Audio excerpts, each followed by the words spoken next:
Assalamualaikum warahmatullahi wabarakatuh. Selamat datang di channel Spot Horror. Di video kali ini aku akan membawakan sebuah cerita horor tentang pesugihan milik tetangga yang mengancam keluargaku. Kiriman dari tetangga itu datang dan mengganggu. Sosok besar yang menjadi wujud dari pesugihan itu menertawakanku.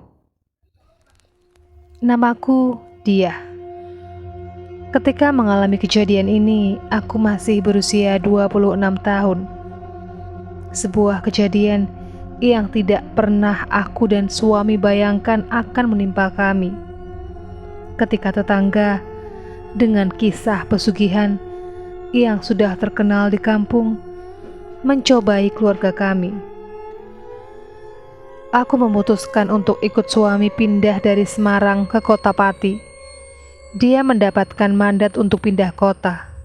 Saat itu, kami membawa anak kami yang baru berusia 6 bulan. Sebelum pindah, suamiku sudah menemukan sebuah rumah kontrak. Rumah yang cukup lega meskipun bangunannya sudah tua. Awal kepindahan kami diwarnai dengan aktivitas yang biasa-biasa saja. Tak pernah ada pikir tentang tetangga, apalagi tetangga yang mempunyai niat jahat dengan mengirim pesugihan ke rumah kami.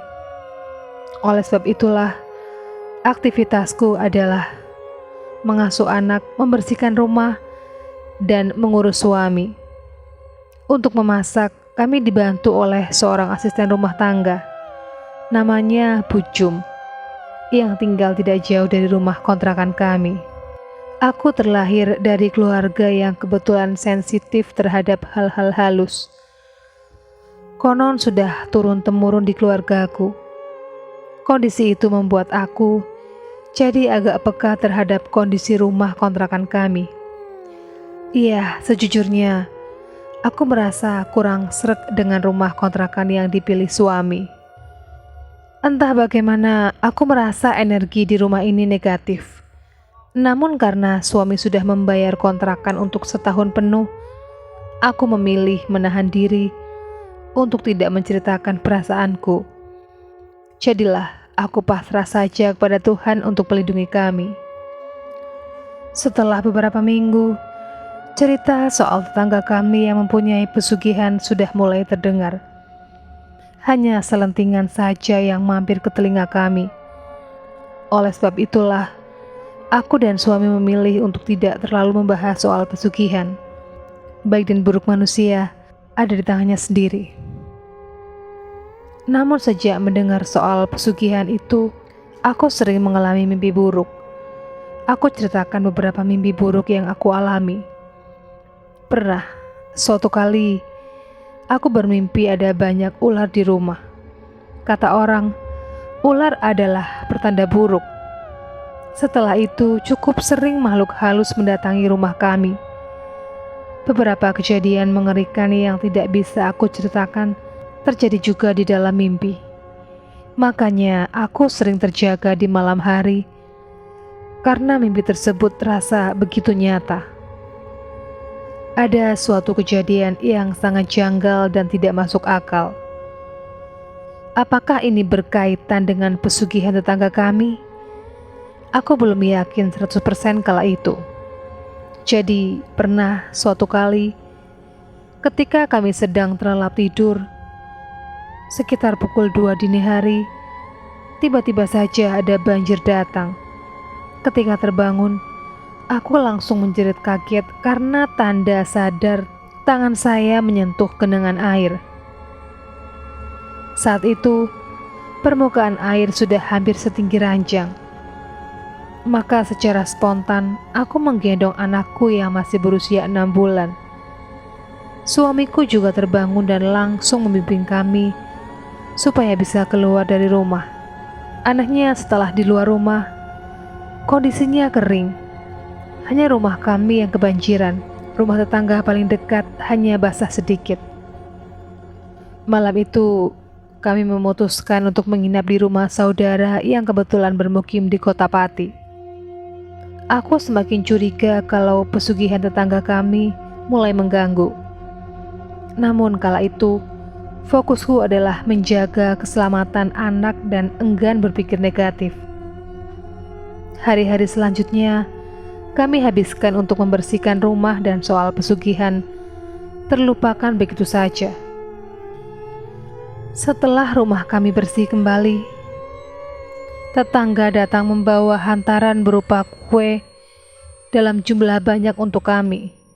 Aku masih berusaha untuk menahan perasaan ganjil yang muncul ketika si tetangga datang. Pasalnya, dia yang datang adalah tetangga kami yang mempunyai pesugihan. Namun, lagi dan lagi, aku masih enggan berpikir negatif. Agama Islam mengajarkan kita untuk tidak mencurigai orang lain begitu saja. Karena itulah, setelah berdoa, aku memakan kue-kue dari tetanggaku itu. Suamiku belum mau memakan kue itu. Dia sempat menaruh curiga juga. Pasalnya, kalau memang mau berkenalan, kenapa si tetangga yang punya pesugihan itu tidak berkunjung sejak dulu? Ketika kami masih baru di daerah ini, seharusnya aku mendengarkan kegelisahan suami. Malam harinya, aku terbangun dari tidur untuk menunaikan ibadah sholat tahajud seperti biasanya. Namun, aku sangat kesulitan untuk membuka mata dan beranjak dari ranjang. Tepat kala itu, aku mendengar suara dari dua orang laki-laki. Suara mereka terdengar berat. Yang perempuan di mana? Cari. Terdengar satu laki-laki memerintah laki-laki yang lain. Kala itu, aku mengira ada maling masuk rumah. Sama sekali tidak ada pikiran soal pesugihan, dan kami akan menjadi tumbal mereka. Anehnya, setelah bisa duduk, aku seperti bisa melihat diriku yang lain. Diriku yang lain itu sedang berlari dengan mimik yang ketakutan. Dia lari kemudian bersembunyi di belakang lemari.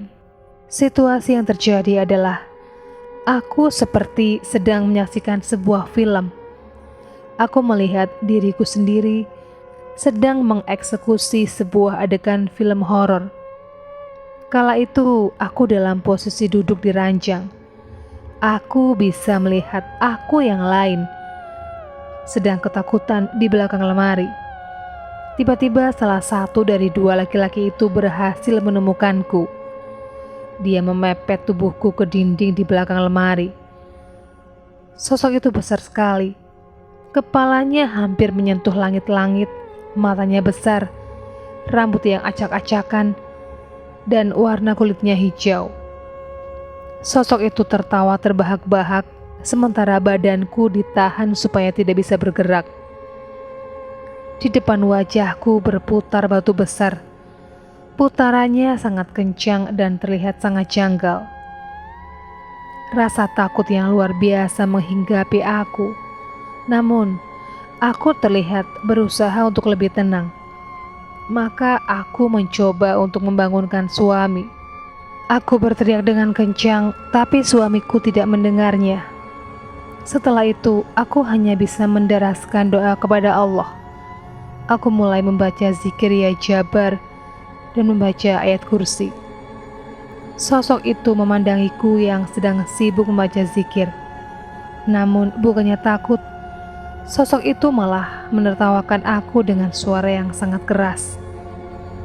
Maka aku hanya bisa pasrah dan membaca ayat kursi dengan suara keras.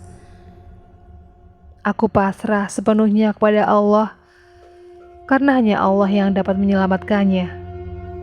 Perlahan, batu besar yang berputar kencang itu pun menghilang. Suara tawa sosok besar itu terdengar semakin kecil, kemudian menghilang. Aku bisa mendengar langkah-langkah kaki yang menjauh. Setelah itu, aku yang terduduk di ranjang bisa membuka mata dan bergerak. Alhamdulillah ya Allah, ucapku dengan tubuh gemetar hebat. Setelah itu, aku bergegas mengambil air wudhu dan menunaikan sholat tahajud. Pagi pun datang dan aku menceritakan semuanya ke suamiku. Suamiku memang terkejut, tapi wajahnya menunjukkan dia tidak heran hal seperti ini akan terjadi. Sejak awal, suamiku sudah curiga kepada tetangga yang mempunyai pesugihan itu. Katanya bisa jadi tetangga kami sedang mencari tumbal. Suamiku juga mengungkapkan bahwa tetangga kami ini punya obsesi untuk menjadi kaya dengan cara instan. Jalan pesugihan dia tempuh demi kesenangan sesaat. Suamiku mengingatkanku untuk tidak lagi menerima apa saja barang yang berasal dari tetangga kami yang itu. Dan aku pun menurut. Hari Minggu, kakakku datang dari Solo. Namanya Bang Her. Dan entah kenapa dia sangat ingin mengunjungi kami. Kakakku ini jauh lebih peka terhadap energi dibandingkan aku. Begitu sampai di rumah kontrakan kami, Bang Her langsung minta diantar ke keran air di belakang. Beliau hendak wudhu. Aku sudah merasa ada sesuatu yang ingin disampaikan oleh Bang Her. Selesai berwudhu, Bang Her mencariku. "Dek, aku mau bicara." "Ada apa, Bang?" "Saya tadi ke belakang dan melihat ada sosok tinggi besar di sana. Aku tanya apa maunya," kata Bang Her. Aku tanya lagi, tapi dia nggak mau menjawab. Dia malah menjulurkan lidah, tambahnya. Akhirnya aku menceritakan kejadian malam itu. Bisa jadi memang suruhan orang, bisa pesugihan, bisa juga tidak. Atau bisa jadi juga mereka tahu kamu peka dan mau menjajal kemampuanmu. Atau ya sekedar berkenalan. Tapi kamu gak perlu khawatir. Tadi saya menegaskan untuk tidak mengganggu keluargamu. Kamu jaga sholat dan zikir ya, Dek. Tidak lama kemudian, Bang Her langsung pulang ke Solo. Sepulangnya Bang Her, aku menuju ke belakang rumah. Aku mengamati kebun belakang yang memang cukup singup. Tiba-tiba saja aku merinding, apalagi kalau ingat lagi dengan kejadian itu. Pesugihan atau tidak, satu hal yang pasti, keluargaku terancam. Demikianlah kisah tentang sebuah keluarga yang mendapat ancaman dari tetangga yang mempunyai pesugihan. Sekian dulu video kali ini, jumpa lagi di video berikutnya. Assalamualaikum warahmatullahi wabarakatuh.